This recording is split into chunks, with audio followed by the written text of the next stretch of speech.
আসসালামু আলাইকুম। WhatsApp guys,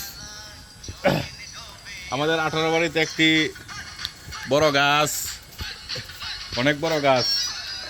কয় কিবি মাল হইব গাছটা? প্রায় 400 কিবি মাল হইব গাছটা। কিন্তু গাছটা বাহিরে সব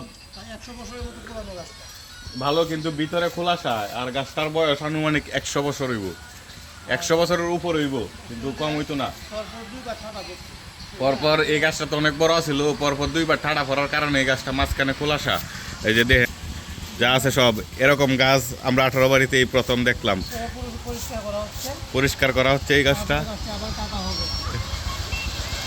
গাছটির মাঝখান দিয়ে একটা টুম দেওয়ার 20,000-25,000 টাকা করে খরচ হইতেছে। এরকম গাছ মনে হয় মাঝখানে কবর খুঁজা হইতেছে নাকি? কারো তুমি কও, মেস্তুরি সব কিছু কইব। এই গাছটা কাটতে আজকে নিয়ে 3 দিন যাবত এই গাছটার মতো কাজ করতেছি, তারপরেও কাটতে পারতেছি না। 3 দিন ধরে এই গাছটার মধ্যে মানে প্রত্যেকটা রেখে কত টাকা করে খরচ হইতেছে? এক একটা রেখে প্রায় 25 থেকে 26,000 টাকা খরচ হইতেছে। এক একটা রেখে এক একটা রেখে গাছের দাম আনুমানিক কত হইব?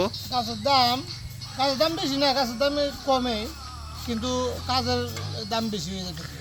কাজের দাম বেশি হয়ে যায়, গাছ কাটার মধ্যে আমরা খরচ বেশি হয়ে যাইতেছে গা, অনেক বেশি, অনেক বেশি। তো গাছটা অনেক বড়। কয় ফুট বের হইব আনুমানিক? প্রায় 20 ফুট। 20 ফুট বের হইব গাছটা। এই যে একটা পাটটা কাটা হয়েছে, কিন্তু কোনো কাজ হইতেছে না, এই পাটটা হুদাই।